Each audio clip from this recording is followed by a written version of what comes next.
Today on Ian vs. Daddy Bones, holy shit, bro, watch your fucking neck. We're under attack by skeletons and snacks. Oh boy, kids, we're gonna have fun today. Yay! Hey! Alright! How is everyone doing tonight? Hey! Alright! How is everyone doing tonight? Hey! Alright! How is everyone doing tonight? Hey! Alright! Epic stuff.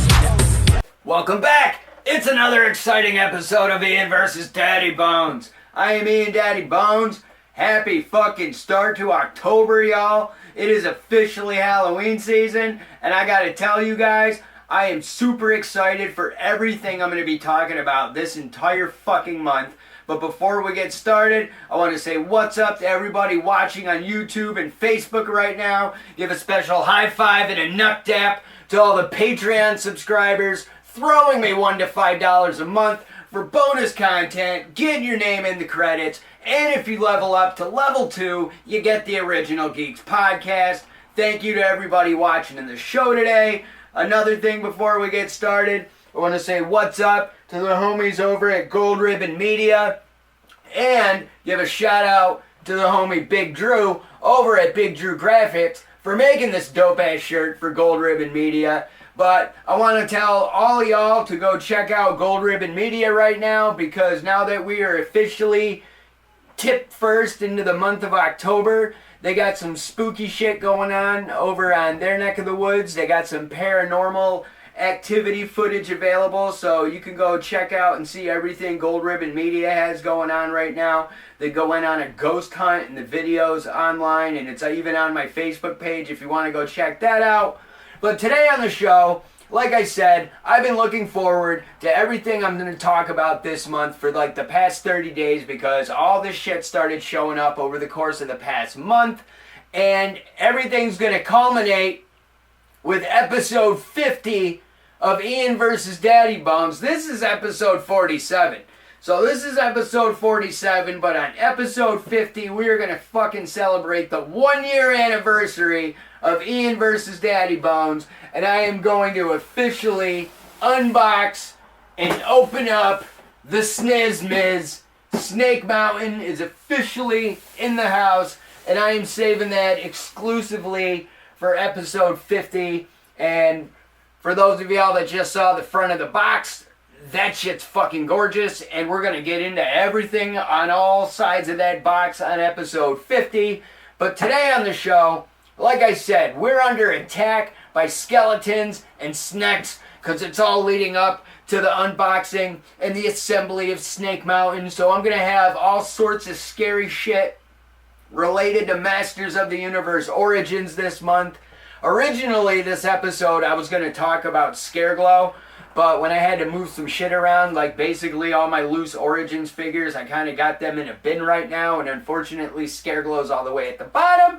I didn't really want to go digging through figures right now to grab Scareglow, so I'm going to have to do that over the next week, so I'm better prepared for next week with Scareglow. So I decided to swap some episodes around. So because I'm not opening up October with Scareglow, I'm going to keep it on the same page with the skeletons and shit, because I'm officially going to be opening up the Masters of the Universe Origins Skeleton Warriors 2-pack, and I'm also, for Patreon subscribers, I'm going to be opening up Squeeze and add another warrior to the ranks of the Snake Men. But like I said, today, and there you can see Lady Slither and Fangor from the last episode, in the last Patreon exclusive episode, hanging out with us today. But the Skeleton Warriors 2-pack finally got released in the Masters of the Universe Origins collection. Now, the cool thing about these figures is they're completely brand new to the modern Masters of the Universe Origins line, because they never existed in the 80s, and basically what they are is they're just the box art background goons that have pretty much appeared on all major Masters of the Universe Origins related material. Like, right now, does it say it? Yes. up in the top right corner on this packaging, it says new for 23. Now, everything that's been released with Masters of the Universe Origins since it came out, that everything's had the new for whatever year it is up in the corner. Like when the line was previewed at Comic-Con and PowerCon, it had the new for 19 because that's what it debuted at the tail end of 2019, but it was ready for a full retail rollout in 2020. So a lot of the Wave 2, I mean, a lot of the Wave 1, Wave 2, and Wave 3 figures, I think the Wave 3 figures say new for 20, but the Wave 3 figures may actually begin with the new for 21. So like Wave 1, Wave 2 had the new for 20, and then 21, and then 22, and fucking here we are now with 23. And pretty much, like, ever since Castle Grayskull came out, these skeleton warriors appeared on the box art. Because on the box art for Castle Grayskull, the modern box art, you know what I mean? And that, you know, Roy Juarez and his homies taking care of, you know, the packaging design and the layout and the artwork and shit. What do you call it? Fucking these skeleton warriors appeared on the box art, and it was basically like Evil Lyn's using her magic, and she's like conjuring them, summoning them up from the ground.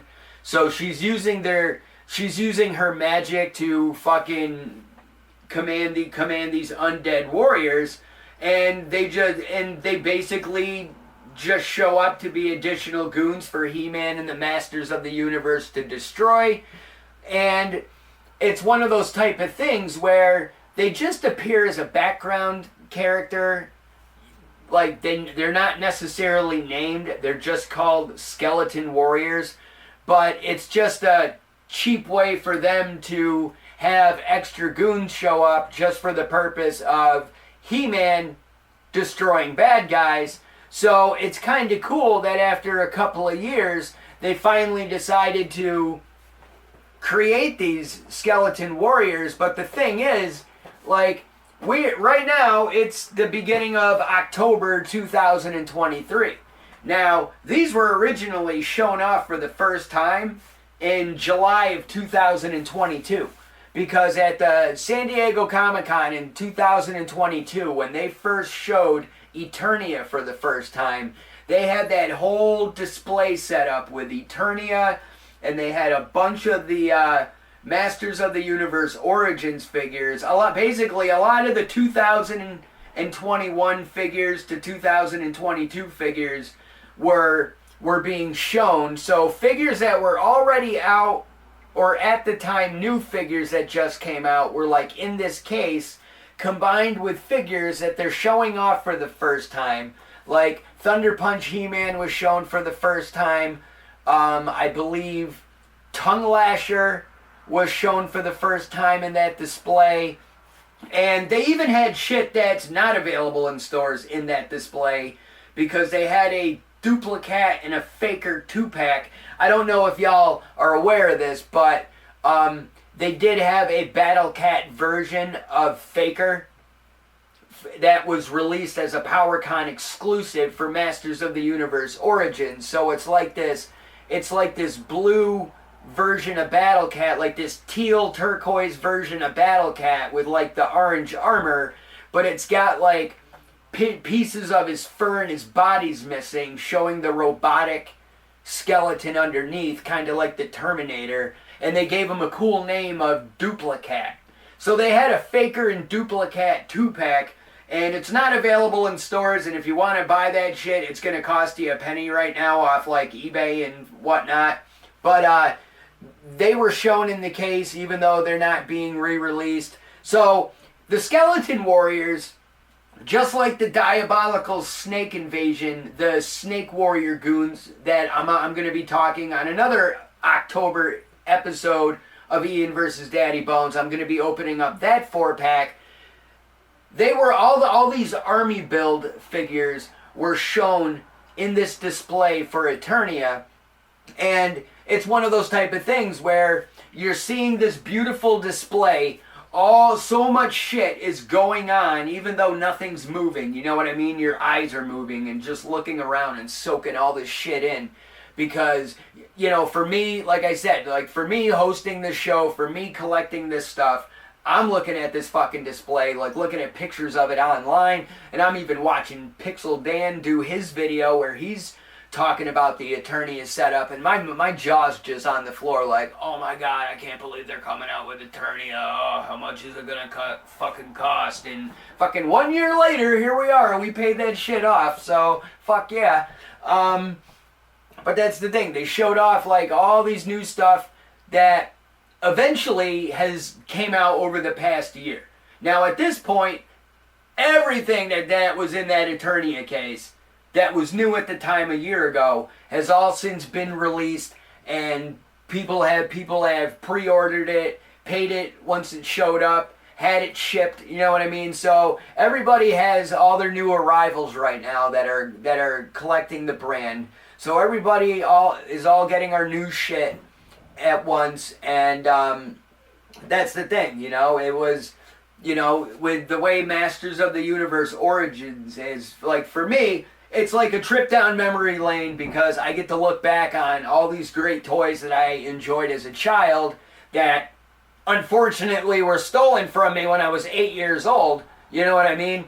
And now that I've been able to reacquire this stuff as an adult with this new line that's just as every bit as awesome as the vintage stuff was, because I'm going to be honest with you, some people love their 80s vintage He-Man toys, and don't get me wrong, I do too, but at the end of the day, looking back, a lot of that 80s shit is not holding up.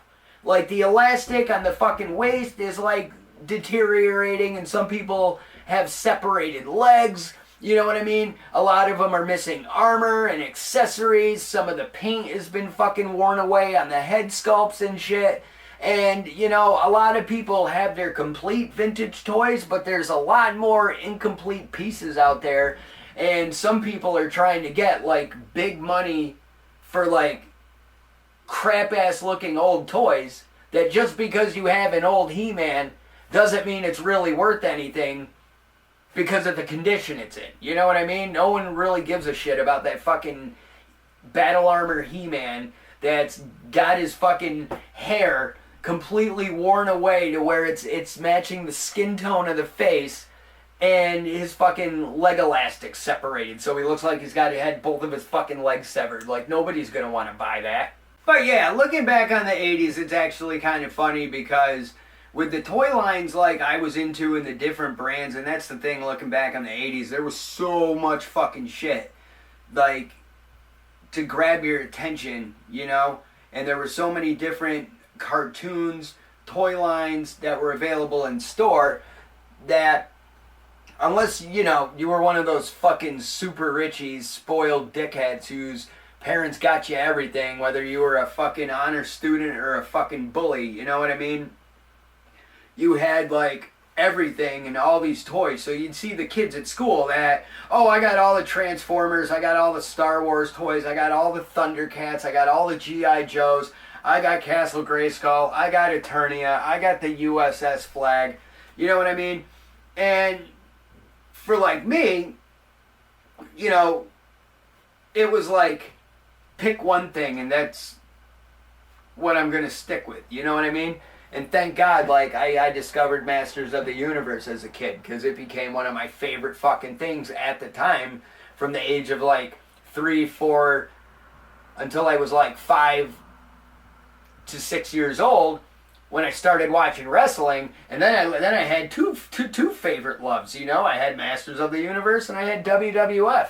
But looking back on the fact that, you know, I was collecting Masters of the Universe and I really wasn't collecting other toy lines, when I look back at other toy lines and see, like, you know, Sidekick Goons with, like, Masters of the Universe, with Masters of the Universe, especially like with Skeletor leading the Evil Warriors, like, every fucking bad guy is like a dope character, you know what I mean? There's no jobbers with Masters of the Universe. Like, they all have that, you know, they all have their They're wonderful. They all have their shit about them that make them stand out as iconic characters. And I'm like trying to think in my head, like comparing like action features, play gimmicks to like wrestling gimmicks. Like if these guys were wrestlers and shit, you know what I mean? Like there's no jobbers in Masters of the Universe, and that's the thing. These skeleton warriors are meant to be jobbers, and that's like I never understood the concept really of like army build figures as a kid, because like I look at these skeleton warriors as I look at this awesome fucking artwork. Shout out to Roy Juarez for the packaging design. Super fucking dope. As you can see them ready to come in for the attack. They're being summoned by Skeletor. They're coming up from holes that they're digging out of the ground, and they're wearing their armor that has an interesting logo on it because it looks like a horde bat, but it's not a horde bat. And it's kind of weird because Skeletor doesn't usually have that logo, you know? And and honestly, it kind of looks like it doesn't really look like an H. It kind of looks like a weird Eternian version of like the Wu-Tang logo. And so you got the skeleton warriors on the back, skeletons wearing their rocking their armor and their helmets, and they got their swords, their staffs, their scythes. One of them, there's even an axe in the package that one of them could hold on to. But yeah, on the front of the packaging, it shows them clashing with the Eternian Palace guards. So you got, just like your two sides of your armies just all running at each other and meeting in the middle. That's what's going on right now with the fucking palace guards and the skeleton warriors. And they're right there on the front. You actually see No Mustache Man-at-Arms leading the charge. So what a wonderful looking box. And on the sides of the box there's really, sometimes there's little Easter eggs and shit, but it's basically on this end it's just more skeleton goons. So we're going to go ahead and open these guys. But like I said, that's the thing. Like, there were no jobbers with the bad guys in the 80s. So Masters of the Universe didn't really have a need for, like, real army build figures. And the closest thing to, like, an army build figure... And I never really understood what army build figure meant, like, when I was a child.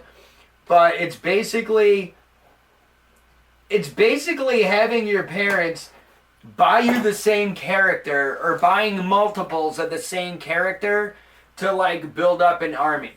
Like, don't get me wrong, like looking back on vintage toys, stormtroopers are the easiest fucking army build figures. You know what I mean? Because you need like 5 stormtroopers to like surround Chewbacca and Han Solo or some shit when you're doing your fucking play scene. You know what I mean? It's not like you're gonna have Darth Vader and one fucking stormtrooper. You know what I mean? It's like, ooh, scary. It's Darth Vader and one. I mean, I don't know why I did that, because I'm like thinking of Rogue One when fucking Darth Vader's walking down that hall and shit, just murking everybody and shit. Yeah, he doesn't even need that one stormtrooper to be there. So I'm being silly. But the fact is, playing with the toys, you want more than one stormtrooper. Like, even looking with Ninja Turtles, if you have, like, you got your Shredder, you got your Rocksteady, you got your Bebop, you don't just want one foot soldier. But then again, from being a kid to being a parent, if I was buying Ninja Turtles for my son, I would probably get a little irritated knowing he's asking me, like, don't you have 5 foot soldiers already? Like, how many you need? But now here I am collecting Masters of the Universe, debating if it's really necessary for me to buy a second Horde Trooper, knowing I already have one. It's like, well, you already have one to check it off, and it's not like it's a Mattel Creations where you got to keep it in the box. So, I didn't really understood army build figures when I was a kid because I was kind of looking at it differently, But yeah, Masters of the Universe, granted they did introduce their own army build figure with the Horde Trooper, but these are kind of cool for the modern day age of Masters of the Universe Origins. seeing these figures finally become a reality because, like I said, they were just drawn to fill up space in a background. You know what I mean? They were probably just, oh, wouldn't it be cool if like when you're doing the box for Castle Grayskull, you could have the heroes and the villains facing off. But what if in like the one corner, Evil Lyn's using her magic? You know, with one hand she's going to zap somebody with her wand. At the same time, she's using her other hand to summon these creatures up from the ground that then start joining the battle. And then fucking literally based on the date stamps on the front of the packaging, something that was shown off new for 20 or new for 21 is now showing up as a figure new for 23, even though it was first revealed. Well, everything else was awaiting that 40th anniversary new for 2022 stamp. So right off the bat, and I will complain right now because this is the same bullshit I ran into with the Lady Slither packaging, because the Skeleton Warriors do come with a mini comic, and the way they have it fucking taped to the inside packaging pisses me off. So I'm just gonna carefully pull out this comic. There we go. The Bones Beneath. Sweet. A little mini comic telling about these motherfuckers and how they're getting created. It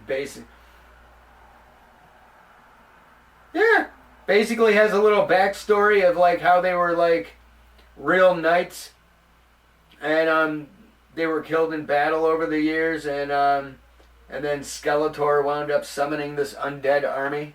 So that's pretty fucking dope.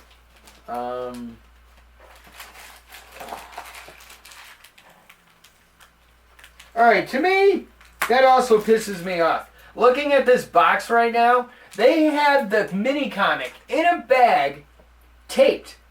But they also have 4 little slanted cuts in the box for the comic to get tucked inside. So I don't know why the hell they had to bother with the tape.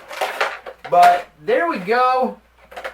Get that out of the package. Like I said, the Bones Beneath just says Masters of the Universe on the back of the mini comic. So unlike other mini comics, this mini comic does not display or show what the cross sale art is. Not that there needs to be cross sale art, but usually for stuff like this, it would also show other stuff from the same wave that's available for purchase. Go ahead and get their accessories out. These guys come with a lot of extra weapons, which is pretty dope.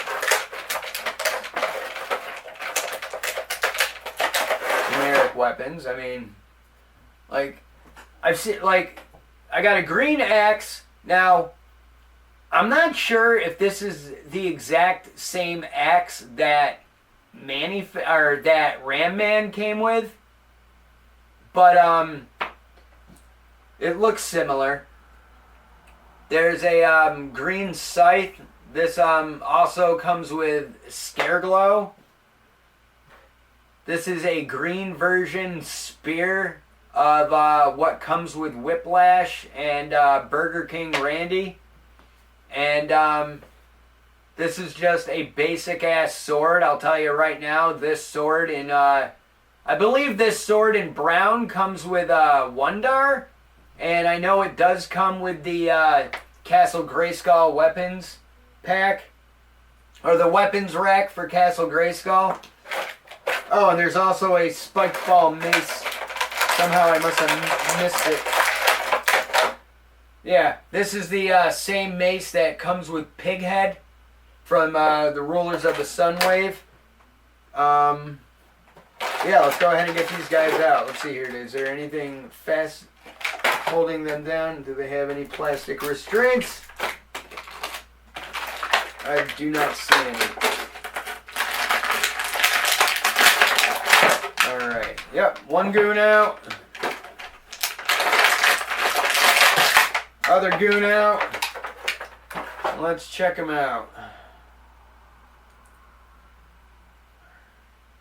Now I will say, compared to other Masters of the Universe figures, alright, I gotta fuck around with his limbs and his feet, because based on the way he was in his packaging, this dude is not gonna want to stand.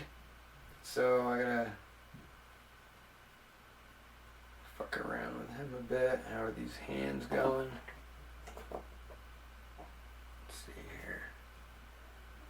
Make it easy and simple. Give him a fucking spear.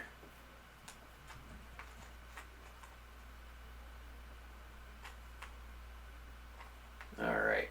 Now, this isn't necessarily a complaint because a lot of the weapons are universal and interchangeable between characters. But some of these shields for Masters of the Universe have some of these shields are I don't like the way his thumb is moving. Some of these shields, as I keep stuttering over myself, they got handles that the hands could hold on to, but they also have these little secondary clips. But based on the fact that these are skeleton guys, like, I'm looking at it like, even if I get this in his hand, I'm actually going to use the spear to try to open the grip a little wider, but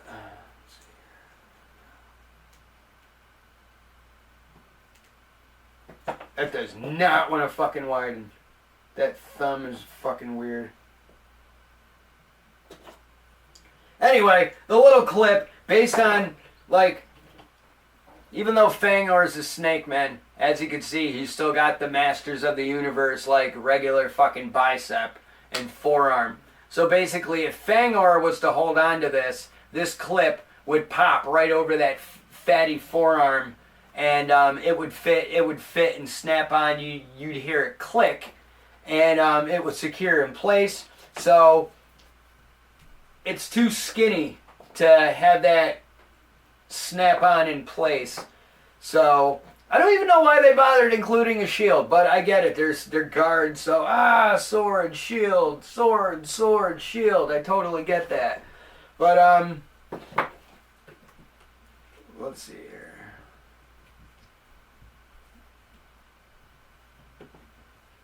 Sometimes these guys want to. I will say that some of the Origins figures are kind of weird. Trying to get certain figures to stand up straight. Some figures will stand up straight no problem, and others just will constantly fall the fuck over. But there's one of the Skeleton Warriors. And they got different colors too. One's in purple and black, and the other one's in orange and black. Orange and black, purple and black. Looks pretty dope. Alright. I had to edit real quick. But basically, what I was saying is, checking around, they got their 16 points of articulation. Now, one thing I will say, just from observation, like, I'd be nervous if, like, I bought these figures for my child to play with. And the reason I say that is, with these Skeleton Warriors, now both of these characters, with them being Skeleton Warriors, and the box even says right on the front, glow in the dark. So it's got that eerie, pearly, booger green, like, color to the bones. But as far as the plastic they use, it feels different than the other plastic that's used in the other figures. And I think that has to do with the fact that it's somewhat semi-translucent. Like, I can see through their joints. Like, I can see where the ball joint is in the shoulder. I can see where the where the forearm pops into the elbow, you know what I mean? I see the knee joints, and even looking through behind the back of their necks, I can see their neck pegs. So basically what I'm getting at is I'm predicting this plastic is going to be extremely fragile. And the reason I say that is, you know, it's also going to tie back into last week when I was talking about Lady Slither. Like, Lady Slither's presented as this snake queen that's like back to like reclaim her kingdom and whatnot. And the impression I'm getting is like she can be like King Hiss's bride, or she can be the most toxic bitch he ever met in his life. You know what I mean? Like, she can be whatever he wants her to be type thing, but at the same time, she's powerful in her own right. But what I'm getting at is she's green-skinned serpent queen, leader of the diabolical snakes, and back in the 2000 and X era, Masters of the Universe Classics era, especially in some comic books, there was this story where like Teela got bit, I believe, by King Hiss. I mean, I know in the 2000 and X cartoon, like King Hiss murdered the sorceress. It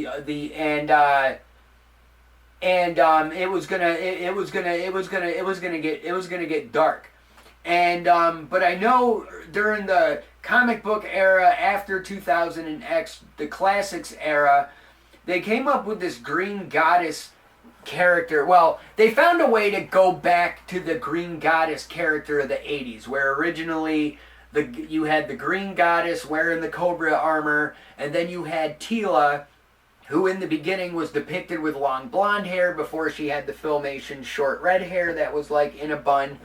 And so original Teela was like meant to be like two different characters. She was meant to be the goddess when she's wearing the armor, but then you take the armor off and now she's Teela the warrior woman. But they found a way to bring it back to the green goddess during the classics era, where like Teela got bit by like King Hiss or one of the snake men.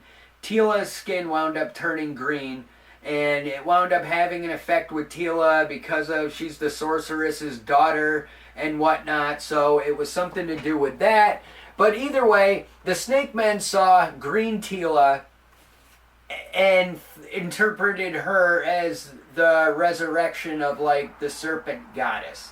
So next thing you know, the snake men all turn into fucking Ewoks and start like praying to Teela like she's C-3PO, and you know, that became a thing in the story, where it was like an alliance between the snake men and the masters for the purpose of taking out Skeletor and the Horde.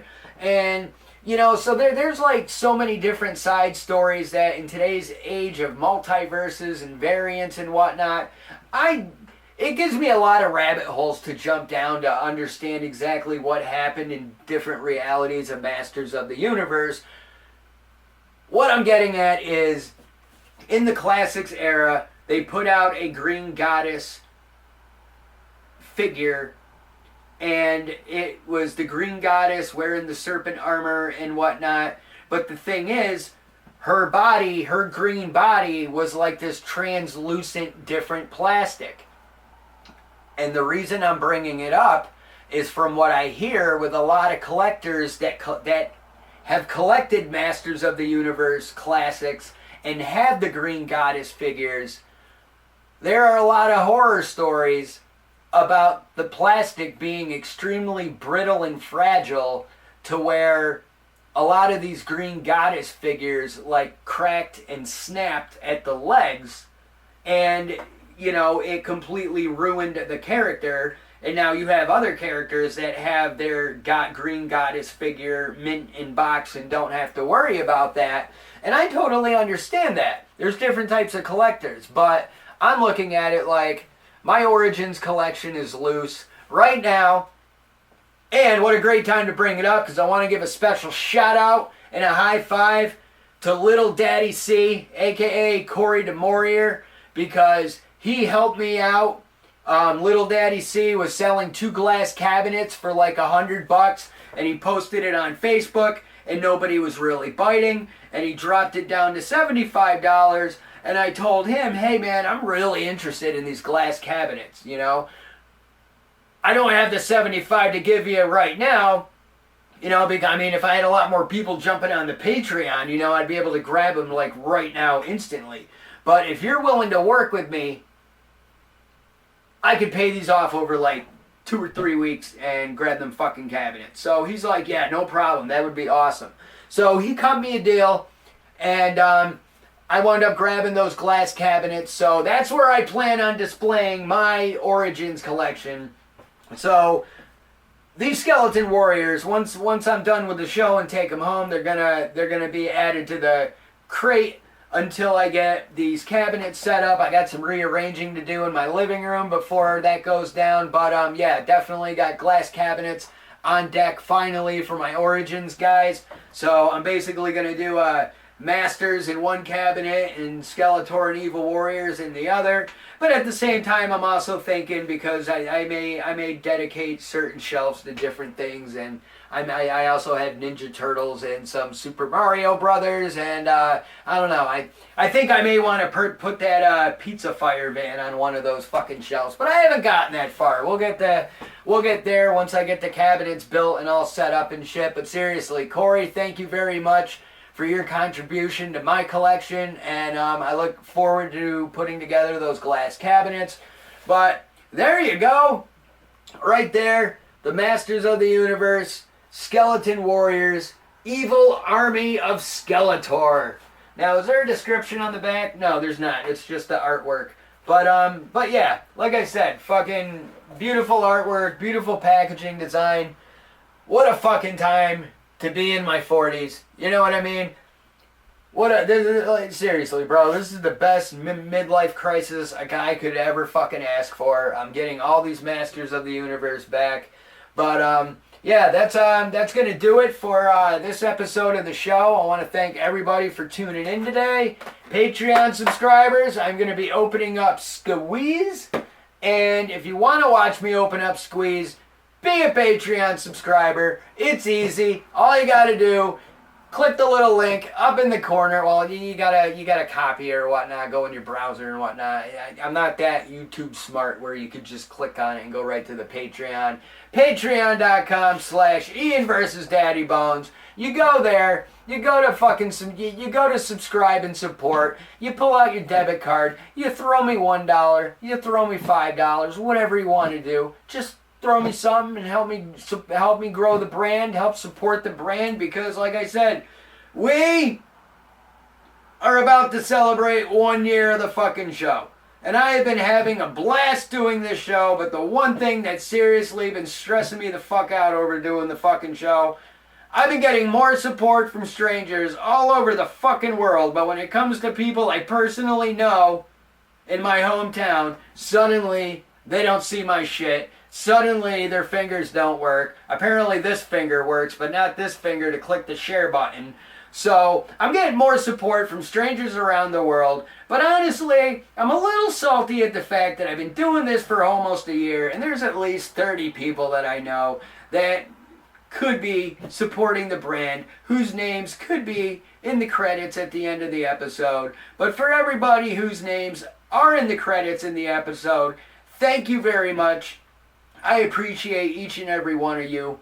I really, truly do. This has been a fucking blast so far, and I got so much on deck for next year, because next year we're going to try something different.